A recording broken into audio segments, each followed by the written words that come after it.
So far, we've done an HTTP GET and an HTTP POST request. And truthfully, most types of requests are going to be encapsulated in one of those two.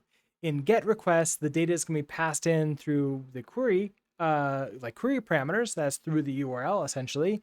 And POST type requests, everything's going to be passed in through the body. Now, when I say POST type requests, I mean things like patch and put and delete. Delete we don't really pass data back, but those we send data through the body. So let's go ahead and if we wanted to use another type, like let's say a patch or a put, where would we go find the data for them? So we're gonna head to crates.io and we're gonna go into the reqwasm crate, which is what we've been using for our HTTP requests. I'm going to go into our documentation. Now the requests are based on request or reqwasm like : like get, for example.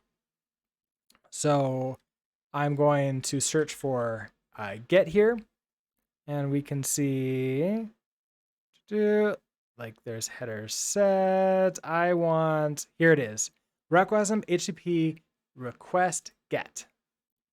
And we can see it's right here. We can also see how everything works.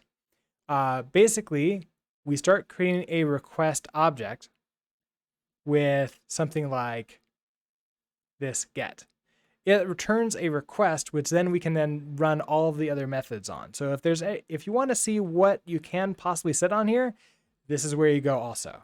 So for example, this is where we're setting the body. Okay, excellent. Now, what can we run on here? Well, get, obviously. We could also run a post, a put, and a patch. So put and patch generally are going to be for updating things on your server, especially if the server is running any kind of what's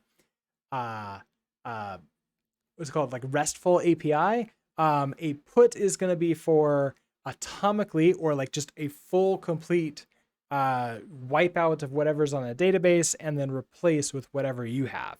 And then a patch is more of like, no, I just want to replace this one thing and like ignore everything else. I don't want to have to send it all to you.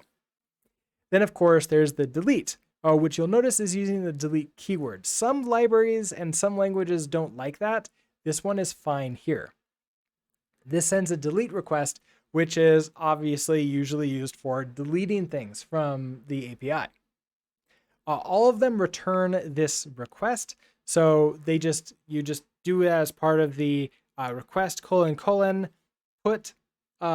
give it the URL, and then you can send in headers, you can set in the body, and then send to get the response.